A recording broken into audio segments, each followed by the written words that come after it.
열면 바로 올라오니까. 문을 닫으면 요렇게요. 요렇게.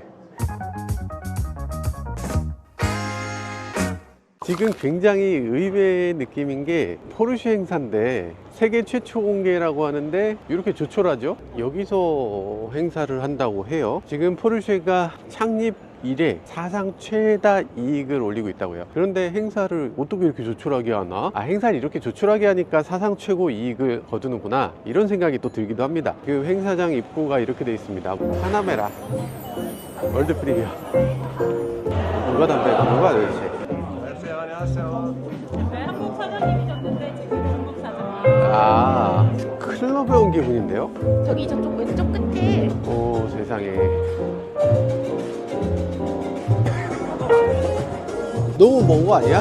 참 안타까운 일이지만 저기 포토 세션이라고 해서 저 앞에서 포토 세션을 하시는데 우리가 내려가서 찍을 수도 없어요. 이럴 바에 그냥 TV로 볼 걸, 이런 느낌이 살짝 드는 그런 느낌입니다. 새로운 파나메라의 첫 모습입니다. 처음으로 바라보는 포르쉐 파나메라 터보 E 하이브리드입니다. 터보가 이전화와는 다르게 터보 디퍼런세이션이라고 해서 터보 배지가 새롭게 만들어졌어요. 역사상 처음으로 포르쉐의 배지가 완전히 바뀌는 순간입니다. 그 전에 이미 배지를 한번 바꿨지만 여러분들은 아마 포르쉐 배지가 바뀌었다고 눈치채지 못하셨을 겁니다. 너무 소심하게 바뀌었었기 때문에. 근데 이번에 포르쉐 배지는 포르쉐로서는 너무 놀랍게도 엄청난 변화를 한 거예요. 여러분들은 이렇게 느끼지 않겠지만. 자, 그리고 이 앞부분 뭐가 바뀌었어? 라는 분들이 분명히 계실 것 같고요. 포르쉐 팬들은 이거는 나의 파나메라가 아니야, 나의 파나메라는 이렇지 않아 라고 얘기하실 수도 있을 것 같은 그런 변화기도 합니다. 어떤 느낌이냐면요, 이전 파나메라는 엄마가 애들 학원 바래다 줄 수 있는 자동차였고, 지금 이 차는 엄마가 애들을 학원 바래다 주면 아니 뭐야, 무슨 스포츠카를 타고서 학원을 바래다 줘, 이런 느낌이 드는 자동차로 바뀌었어요. 느낌 어마어마한데요. 휠을 한번 보세요. 2D가 아니라 3D 같은 느낌이 드는 휠입니다. 이렇게 깎이고 또 깎이고. 타이어가 21인치 타이어 35 시리즈를 쓰고 있네요. 네, 뒤쪽에 PS S5입니다. 포르쉐 PS S5라는 타이어는 저는 처음 봤거든요. PS4S의 다음 버전인가 보죠. 새로운 타이어가 지금 여기 장착되어 있고요. 트랙션이라든지 이런 것들 당연히 AA 고 트레드웨어도 300 정도로 나와 있네요. 타이어 사이즈는 지금 21인치 30 시리즈 325 30을 쓰고 있어요. 와, 엄청난데? 트렁크 공간은 상당히 넓네요. 하이포지션 스톱 램프는 이런 식으로 들어가네요. 멋있죠? 뭔가 유리창과 결합된 것 같은 느낌이 들어요. 그리고 이 하이포지션 스톱 램프 부분이 완전히 유리에 밀착되어 있고 거기에 열선이 따로 들어 있습니다. 그래서 윈도우 틴팅을 했을 때 여기까지만 틴팅이 되고 이 부분은 틴팅을 하지 못하게 돼 있어요. 나름 특이한데요. 재밌는 요소들이 많네요. 그래서 여기서부터 여기까지를 이렇게 블랙으로 처리해서 하이글로시로 여기로 연결된 것 같은 느낌이 들게끔 이렇게 디자인을 해놓고 있습니다. 이 헤드램프는 미션 2라든지 이런 자동차에서 봤었던 그런 헤드램프를 갖고 있고요. 굉장히 멋지게 보여집니다. 네모 반듯하게 디자인이 좀 바뀐 걸 볼 수 있어요. 기존에도 4개의 포인트였지만 이제는 4개의 포인트가 아니라 4개의 일자 램프예요. 되게 미래적인 느낌이 듭니다. 그전에는 약간 911 디자인에 업혀가는 느낌이 들었던 차라면 이제 더 이상 911의 디자인이 아니라 다른 자동차, 그리고 약간 전기차 같은 느낌이 드는 그런 디자인, 미래적인 느낌으로 확실하게 한 단계 더 발전해 나갔습니다. 이 외판에서 살펴봤을 때 이 차는 바뀐 부분이 한 부분을 빼고는 모든 외판을 다 바꿨다고 합니다. 도대체 어떤 부분을 안 바꿨다는 건지를 찾아내지 못하고 있어요. 어떤 부분을 안 바꿨다는 걸까 모르겠는데, 실내는 더 많이 바뀌었죠. 실내도 한번 살펴보도록 하죠. 오, 굉장히 재밌는 게 여기서 보면 그래픽들이 어마어마하네. 모니터가 어마어마하게 선명해요. 역광이 지금 오고 있는데 역광이 오고 있는데도 이렇게 밝아. 이렇게까지 선명한 디스플레이가 자동차에 들어간 건 처음이지 않나 싶을 정도로 선명합니다. 전부 OLED네요. 근데 이 조수석에 있는 디스플레이가 좀 어둡게 보이시는 분들 계실 거예요. 이렇게 하면 안 보입니다. 이렇게 하면 보이고요. 안 보이고 보이고. 왜 그러냐면 이거 동영상을 플레이하고 나면 조수석에서는 볼 수 있지만 운전석에서는 안 보이도록 하는 그런 구조를 갖고 있습니다. 센터 디스플레이는 이렇게 멋지게 그려져 있고요. 그리고 여기 보면 시계에 포르쉐 디자인이라는 배지가 붙어 있고 포르쉐 디자인 상징인 PD라는 게 있어요. 포르쉐 디자인 아시겠지만 포르쉐 박사의 손자가 하는 브랜드죠. 이런 식으로 CC 레벨, 스포츠 배기 시스템, 스포일러 익스텐드 이런 것들 다 터치로 바뀐 걸 볼 수 있습니다. 다이얼 이 만지는 이 느낌 보세요. 딱딱딱딱 이런 느낌. 그래픽인데 그래픽이 엄청나게 선명하거든요. 너무 맑아서 너무 멋지게 보입니다. 요거 그냥 열고 닫는 게 아니라 눌러서 언락을 해야 열려요. 그냥 이렇게는 안 열려요. 여길 눌러야 열리는 거지. 여기 보면 무선 충전 패드랑 USB-C 두 개 있고요. 컵홀더 제대로 자리 잡고 있고요. 마찬가지로 잘 만들어졌습니다. 여기 포르쉐 크레스트가 여기 있고요. 이렇게 이야, 에어벤트도 이렇게, 에어벤트 자체도 특이하게 멋지게 만들어져 있어요. 그리고 여기 보면 버메스터 사운드 시스템이라는 걸 보여주고 있고요. 그리고 옆에 있는 이런 것들도 굉장히 디테일이 살아 있습니다. 이렇게 살펴봤고요. 일단 이번 포르쉐는 이렇게 플러그인 하이브리드만 전시를 하고 있어요. 이번 자동차의 너무나 큰 특징이기 때문에 플러그인 하이브리드가 아닌 것들은 전시 자체를 하고 있지 않습니다. 이번 포르쉐 파나메라를 사면서 플러그인이 아닌 걸 사면 뭔가 큰 손해를 보는 것 같은 그런 느낌을 자아내고 있어요. 뒷좌석 공간은 지금 이그제큐티브 모델이 아닌 경우는 이런 식의 많이 좁은 공간을 갖고 있어요. 4명이 탈 수 있는 자동차입니다. 그러니까 가운데 한 사람이 더 탈 수가 없죠. 5인승이 아니라 4인승, 파나메라의 특징이라고 할 수 있죠. 이게 스포츠카니까, 그게 포르쉐니까, 네, 그렇게 납득이 조금 되는 부분도 있긴 합니다. 자, 한번 뒷좌석으로 한번 들어가 보죠. 앞좌석을 너무 뒤로 밀어놓은 것 같은데 점점 뒤로 더 오는 것 같아, 이 아저씨. 뒤에서 내비게이션도 나오네요. 그래픽이 이렇죠. 창문에 김이 서리지 않도록 하는 별도의 벤트를 갖고 있네요. 뒷좌석 무릎 공간이 주먹 하나 간신히 들어가는 정도의 좀 작은 무릎 공간이에요. 진짜 말도 안 되는 주제 환경이죠. 이게 무슨 상황인 건가. 아무튼 이렇게 e파워를 보는,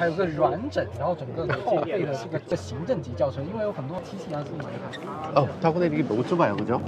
와, 제가 여태 취재한 모든 환경 중에서 가장 어려운 환경이 아닌가. 조금 바뀌었지만 많은 것들이 달라졌습니다. 정말 모든 것들이 새로워졌고 풀체인지다 라고 얘기할 수 있는 요소들이 많이 있어요. 밖에 다른 차가 또 있을 것 같아서 다른 차를 찾으러 한번 가보겠습니다.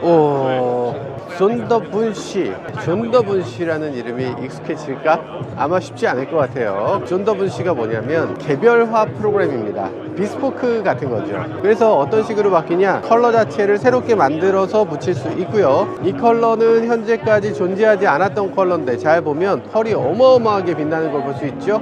핑크 같은 느낌도 들고 보라 같은 느낌도 들고 전체적으로 봤을 때 굉장하다는 느낌이 드는 그런 컬러입니다. 여러분들도 보시면 아마 깜짝 놀라실 거예요. 게다가 그 컬러가 투톤으로 들어가 있죠. 블랙 메탈 그리고 약간 핑크빛이 도는 메탈이라서 길에서 보면 이건 중국 차구나 라고 대번에 아실 수 있는, 중국 부자를 위한 차네 라고 느껴질 것 같은 그런 컬러입니다. 그리고 이번 파나메라는 파나메라 처음으로 센터락을 사용할 수가 있게 되었습니다. 센터락에 대해서 궁금해 하시는 분들이 많더라고요. 이거 뭐냐? 이거 왜 써? 라고 하시는 분들이 계신데, 일단 요거를 푸는 거예요. 그러면 이 차의 바퀴를 떼낼 수 있는 겁니다. 붕붕붕 하고 한 번에 탁 뺄 수 있도록 만들기 위해서 센터락이 있는 거고요. 또 하나의 센터락의 큰 장점은 나사를 적게 사용하기 때문에 그만큼 가운데 구경을 줄일 수가 있어요. 이론적으로는 가운데 구경을 줄였을 때 로터와 캘리퍼를 더 큰 걸 사용할 수 있기 때문에 센터락을 이용해서 가운데 부분을 줄이면 줄일수록 무게도 더 경량화되고 그만큼 브레이킹 성능도 더 향상시킬 수 있는 게 센터락의 장점입니다. 지금 보면 바디 컬러에 있는 요 띠, 요것도 아마 사람 손으로 그렸다고 하겠죠. 근데 사람 손으로 그렸다고 할 텐데 여기 이런 것들은 굉장히 신기한데요. 글씨를 썼어. 롤스로이스보다 한 단계 더 나간 것 같은 그런 느낌이 드네요. 이걸 글씨를 쓴다고. 와, 이 컬러와 이 컬러를 맞췄습니다. 그리고 지금 포르쉐 터보에만 들어가는 터보 배지가 붙어 있어요. 윈도우 틴팅을 어마어마하게 했기 때문에 안이 전혀 들여다보이지 않습니다. 문을 여는 건 허용되지 않고 있고요. 안도 덮여 있네요. 안을 또 굉장히 잘 꾸밀 수 있는 걸로 보여지는데 어떤 식으로 꾸밀 수 있는지는 다 공개하진 않았어요. 어쨌든 외관에 있어서 이런 식으로 크롬 몰딩이라든지 이런 것들도 다 바꿔줄 수 있다고 합니다. 가만 보면 야, 이거 양카 아니야? 이 정도는 다 할 수 있는 거 아니야, 튜닝 메이커에서 할 수 있지 라고 생각하시겠지만 맞습니다. 튜닝 메이커가 할 만한 일을 메이커가 직접 해준다는 거죠. 원래 자동차 메이커라는 건 그런 거였습니다. 원래부터 포르쉐가 만들던 자동차는 그렇게 각각을 위해서 커스터마이즈 된 자동차였다는 거예요. 언제부터 커스터마이즈가 아니라 다 똑같은 차를 만들게 됐냐? 헨리 포드부터. 그러니까 독일의 자동차 메이커는 원래 사람들한테 딱 맞는 자동차를 만드는 거고 각각 원하는 대로 만들어주는 거였는데 이젠 더 이상 그런 게 아니고 뻔한 이 공산품 같은 게 되니까 그 반대급부로 이제는 존 더블쉬라는 이름으로 사람들마다의 각각이 다른 지문을 갖듯이 각각의 다른 자동차를 갖도록 한다는 겁니다.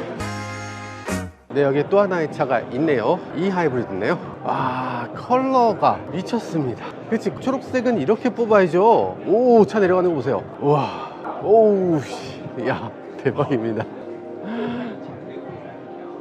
아니, 차가 이렇게까지? 이그제큐티브 모델입니다. 더 긴 모델이에요. 이렇게 빠를 수가 있나? 문을 열면 이건 낮은 차니까 타기 편하게 쭉 올라오고 차에 타면 와, 이런 속도로 올라온다고? 이런 거에 안전장치는 없겠지. 여기다 손을 집어넣으면 큰일 나는 거예요. 그죠? 여기 이렇게 돼 있는데 여기다 손을 집어넣는다 그러면 포르쉐 파나메라는 포르쉐 액티브 라이드라고 하는 유압 시스템을 갖추게 됐어요. 그러다 보니까 이 서스펜션을 갑자기 올렸다 갑자기 내렸다 이런 것들이 가능합니다. 심지어는 네 바퀴 모두 오르내리게, 각각을 따로따로 오르내리게 할 수 있는 자동차라고 해요. 그래서 만약에 이런 세단에 타고 내릴 때 좀 더 편하게 하려면 보통의 세단은 낮잖아. 거기서 일어나려고 하면 막 낑낑낑 하고 일어나야 됩니다. 여러분들이 포르쉐를 갖고 있다면 아마 다들 공감하실 거예요. 근데 그렇지 않다는 거죠. 열면 바로 올라오니까. 문을 닫으면 요렇게요. 요렇게 멀미나려고 하는데요. 이렇게까지 빠르게 오르내리는 차는 지금까지는 한 번도 본 적이 없습니다. 포르쉐 액티브 라이드라고 하는 건데요, 이 시스템은 단순하게 차에 타고 내릴 때 올라갔다 내려갔다 한다 이렇게 만들어진 장치가 아니에요. 달리는 동안에도 이 네 바퀴가 각각 제어됩니다. 내가 핸들링을 할 때 오른쪽으로 차가 당연히 기울어질 거잖아요. 기울어지는데 이쪽 바퀴에 서스펜션을 올려주는 겁니다. 이쪽 바퀴를 내려주고 이쪽 바퀴를 올려주면 그럼 이쪽으로 기울어지지 않겠죠. 브레이크 걸 때 앞바퀴가 눌러질 거잖아요. 이렇게 브레이크를 걸 때도 앞쪽으로 올려줍니다. 그래서 항상 수평을 유지할 수 있게 하죠. 가속할 때도 마찬가지로 이렇게 들리겠지만 뒤를 올리면서, 앞을 낮추고 뒤를 올리면서 수평을 유지하게 합니다. 그래서 모든 경우에 수평을 유지할 수 있도록 만드는 거, 그게 이 액티브 라이드의 기능이에요. 이 액티브 라이드 덕분에 없어지는 게 하나 있습니다. 원래 자동차라는 건 거의 모든 자동차가 중간에 안티 롤바라는 게 있습니다. 왼쪽 바퀴와 오른쪽 바퀴를 서로 연결시켜주는 장치예요. 여러분들은 독립현가식이라는 것에 대해서 잘못 생각하고 계신 분들이 많던데, 독립현가라는 건 사실상 없습니다. 만약에 독립현가를 하게 되면 차가 한쪽으로 기울어지는 게 계속 커지기 때문에 넘어갈 수 있어. 그렇기 때문에 넘어가지 않게 하기 위해서 이쪽이 눌리면 저쪽도 같이 눌러지게 하는 그 현가 장치를 갖고 있습니다. 그걸 안티 롤바라고 해요. 스테빌라이저라고도 하고요. 그래서 더 단단하게, 더 부드럽게 이렇게 바꿔주는 방법이 있지만, 이 새로운 파나메라는 안티 롤바 자체를 없애버렸습니다. 안티 롤바가 없는 상태로 이 서스펜션 각각을 빠르게 제어할 수 있기 때문에 이렇게 차가 기울어질 때 반대쪽을 더 올려주는 방식으로 안티롤을 스스로 제어를 통해서, 이 유압을 통해서 안티롤을 할 수 있도록 만들어져 있어요. 정말 신기하고 놀라운 일이죠. 그게 어떻게 현실적으로 가능한가, 그런 생각이 드는데요. 그런데 문제는 이 액티브 라이드 시스템은 이 하이브리드에만 들어간다는 거예요. 이 하이브리드가 아니면 액티브 라이드가 들어가지 않습니다. 왜냐하면 이 액티브 라이드 시스템 자체가 400V 시스템이기 때문이에요. 400V 시스템을 사용하는 엄청난 에너지를 소비하기 때문에 이 하이브리드라는 고전력 시스템이 아니고서는 이걸 사용할 수가 없는 거예요. 그래서 포르쉐의 이번 모델은 가솔린 모델을 사면 너무 큰 실수를 하는 게 아니냐라는 생각이 들어요. 이번 포르쉐 같은 경우는 반드시 플러그인 하이브리드를 선택하셔야만 최고의 포르쉐의 라이딩 경험을 하실 수 있게 되는 겁니다. 지금 이거는 GBT라고 해서 중국 전용의 플러그 방식을 사용하고 있거든요. 완속 충전만 되는 시스템이기 때문에 이렇게 생겼고요. 유럽에서는 완속 충전에 대해서 불만이 없습니다. 왜냐하면 우리나라의 완속 충전은 제일 빨라봤자 7kW 정도 되죠. 11kW가 간혹 있다고 하는데 저는 몇 번 못 봤고요. 유럽에서는 무려 48kW짜리가 있습니다. 유럽에 쓰는 방식을 사용하게 되면 우리나라 급속 충전만큼 빠른 출력이 나오기 때문에 완소 충전도 그다지 아쉽지 않을 것 같아요. 지금 이 차 플러그인을 사용해서 이 차는 몇 마력을 내느냐? 190마력을 냅니다. 소나타 센슈어스보다 더 강력한 엔진이 여기 모터로 그냥 들어가 있는 거예요. 그걸로 몇 킬로를 가느냐? 93km를 배터리로만 갈 수 있습니다. 사실 전기차 아니야? 93km를 190마력으로 갈 수 있고 그러면은 전기차지. 그게 왜 하이브리드죠? 그럴 거면 그냥 전기차로 만들어주지. 전기차로 만들어주지 않는 이유가 궁금할 정도예요.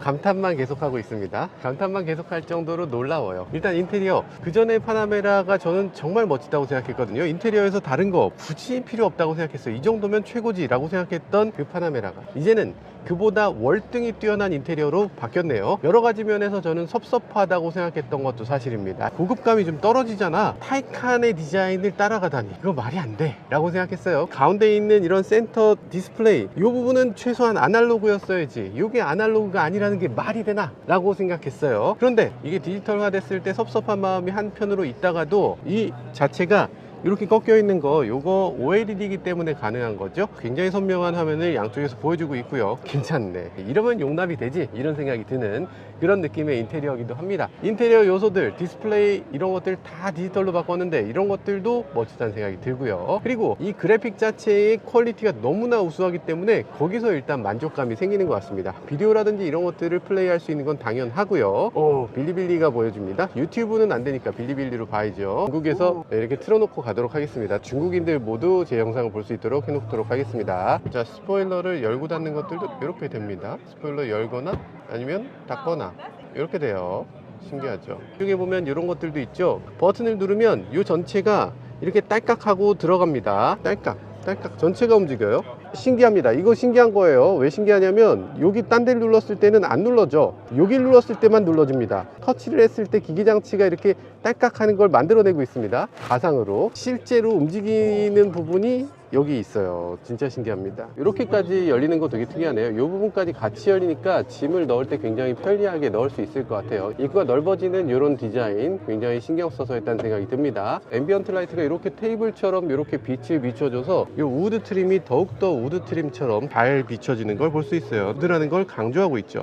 이 폭은 굉장히 작은데도 여기에 앰비언트 라이트가 있으니까 이 부분을 봐라, 이런 느낌으로 굉장히 고급스러운 우드를 넣었을 때 아니면 카본을 넣었을 때 더욱더 빛나게 더 멋진 소재로 느껴질 것 같아요. 그리고 또 손잡이 같은 거 굉장히 작은데 이걸 이렇게 작게 만들었을 때 차가 굉장히 고급스러워지는 부분도 분명히 있을 것 같습니다. 도어실도 이런 식으로 터보 배치를 붙여놓고 있네요. 그리고 디스플레이라든지 이런 버튼이라든지 이런 것도 굉장히 첨단의 느낌이 나도록 했고요. 이 부분도 카본으로 선택할 수 있게 됐군요. 그래서 전체적으로 굉장히 멋진데 이 디자인이 근데 기존에 있었던 디자인하고 크게 다르지 않은 부분을 볼 수 있어요. 굉장히 비슷한데 조금 다르네요. 이런 거 조금 달라요. 스티어링 휠이 거의 비슷하게 만들어졌다. 그리고 스티치도 굉장히 꼼꼼하게 만들었다. 시프터 같은 경우는 여기 있는 경우가 저는 더 좋았다고 생각합니다만 여기 있던 시프터를 여기로 옮겼을 때 여기에 이런 컵홀더라든지 무선 충전 패드라든지 이런 것들이 들어올 수 있는 자리가 좀 더 생긴 거죠. 시프터를 여기다 달면 어땠을까? 테슬라처럼. 이건 테슬라를 따라하는 것 같아서 그거는 좀 자존심 때문에 안 됐던 것 같아요. 그래서 이쪽으로 옮겼는데 타이칸에서 조금 더 멀다는 생각이 드는데 파나메라는 조금 더 온 것 같은 느낌이 들어요. 좀 더 가깝네요. 이게 너무 멀지 않냐 라고 생각할 수 있지만 운전대에서 생각해보면 한 뼘밖에 안 됩니다. 그래서 이 한 뼘이기 때문에 이 정도라면 또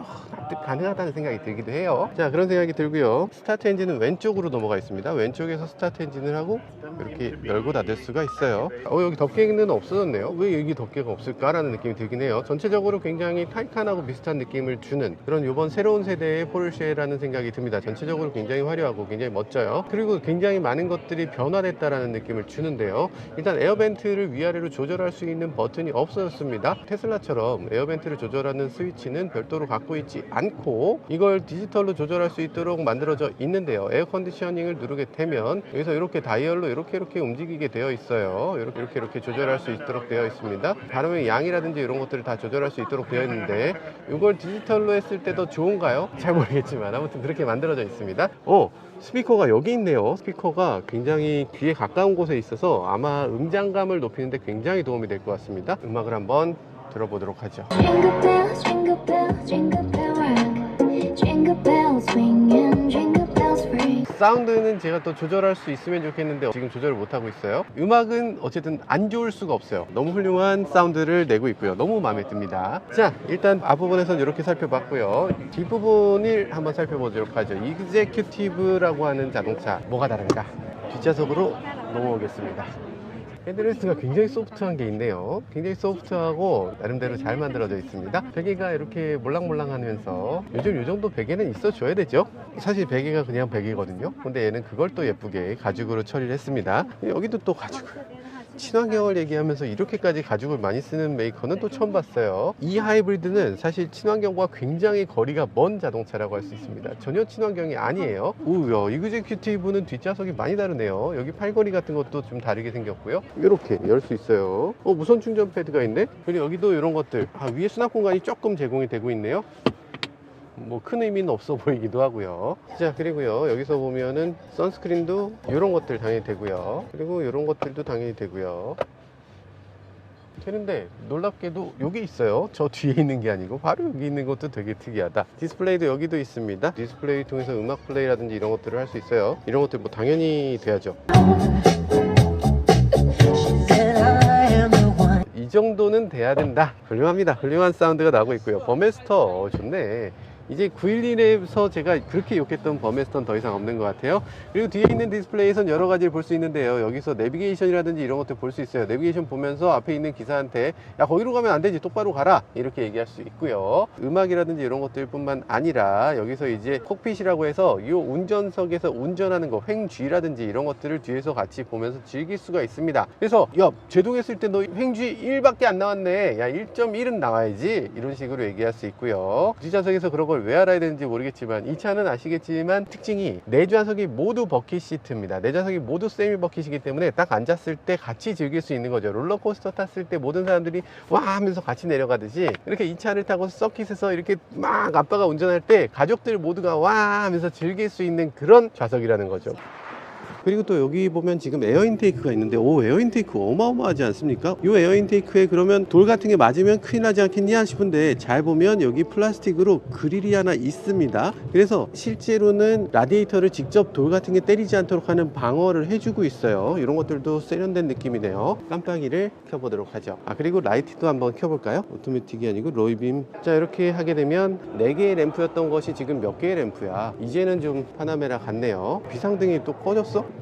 비상등은 여긴 켜지는데 테일램프에는 비상등이 이렇게 들어옵니다. 그런데 희한한 건 앞에 램프가 원래는 들어와야 되는데 안 들어옵니다. 고장이 아니고 전시차는 깜빡이가 안 되도록 코딩을 해놨대요. 프리프로덕션 차들은 다 깜빡이가 들어오지 않도록 만들어져 있다고 합니다. 왜 그렇게 만들었을까? 자, 야외에도 한 대가 있습니다. 밖에서 보면 컬러가 와, 요 각도, 와, 이 컬러와 각도를 보면 EV6네. EV6의 컬러와 각도를 보여주는 것 같아요. 야, 저분이 지금 저를 전담 마크하고 있습니다. 혹시라도 내가 이 차를 탁 건드리지 않나 하는 그런 느낌으로 전담 마크하고 계신데, 네, 안 건드릴게요. 이렇게 살짝만 보죠. 야, 일단 이게 지금 봤을 때는 아까 그 차하고 좀 다르네요. 여러 가지로 다른데 헤드램프 4개가 4포인트로 있는 헤드램프가 아니고 가운데 헤드램프, 그리고 4개의 4포인트 DRL을 갖고 있는 기본형인가 봐요. 하나가 기본형이고 그러다 보니까 세로형 DRL과 깜빡이 역할을 하는 것을 같이 갖고 있는 것 같은데, 파나메라 기본형에 비해서는 아무리 봐도 하이브리드로 가셔야 될 것 같아요. 여러 가지 면에서 하이브리드가 나은 것 같습니다. 어쨌든 지금 파나메라 이렇게 봐도 예쁘긴 하네요. 그리고 각이 확실하게 살아있어서 이전에 있었던 파나메라처럼 정말 엄마차 같은 느낌은 이제 더 이상 들지 않는 것 같아요. 완전히 새로운 자동차, 그리고 완전히 슈퍼카 같은 느낌이 드는 자동차로 거듭난 것 같습니다. 드디어 이렇게 신형 파나메라를 간단히 살펴볼 기회가 있었는데요. 세계 최초 공개입니다. 그러다 보니까 더욱더 기대도 컸고 그만큼 기대에 부응하는 자동차로 만들어진 것 같은데요. 여러 가지 면에서 완전한 새로운 자동차는 아니죠. 이걸 풀체인지라고 말할 수 있나? 라는 사람들도 있더라고요. 근데 실제로 보는 느낌은 완전히 다릅니다. 그러니까 완전한 혁신이 아니라 진화를 하는 것이 포르쉐의 상징이라고 할 수 있죠. 옛날 911, 요즘 911 완전히 다르지만 완전히 비슷한 모습. 이 디자인도 예전 파나메라, 지금의 파나메라 이렇게 놓고 보면 비슷한 것 같지만 전혀 다릅니다. 이 모든 부분을 다채롭게 만들었기 때문에 정말 많은 사람들이 더 감동하는 것 같고, 그리고 더 많은 사람들이 이 포르쉐를 오랫동안 아끼게 되는 것 같습니다. 지금 달라진 파나메라 아마도 여러분들 곧 만나보실 수 있을 텐데요. 내년 상반기에 국내 시판을 한다고 하고, 그리고 내년 3월에는 시승도 한다고 하니까 그런 것들도 또 기대해 볼 만할 것 같네요. 이 차 세계 최초 공개를 중국에서 한다고 해서 야, 중국만 신경 쓰는 거 아니냐, 한국은 이제 뭐 뒷전이냐 라고 생각하실 수도 있겠지만 있지만 사실 한국이나 중국이나 바라는 면을 보면 굉장히 유사한 면이 있습니다. 우리나라에서 자동차 좋아하는 것 어떤 거예요? 화려하고 크고 넓고 그리고 많은 사람들이 동경하는 자동차. 근데 중국도 거의 비슷한 것들을 원하고 있습니다. 그러다 보니까 중국의 소비자들 그리고 한국의 소비자들이 정말 좋아할 만한 자동차로 잘 만들어졌다는 생각이 들기도 하네요. 네, 지금까지 저는 모카 김한용이었습니다. 감사합니다. 타이칸 터보입니다. 타이칸 터보. 랩핑 보세요. 랩핑 미치지 않았습니까? 75주년 기념 랩핑이에요. 와, 이거 이렇게 하고 다녔으면 진짜 좋겠는데요. 오, 세상에. 오, 진짜 가동력 미쳤습니다. 와.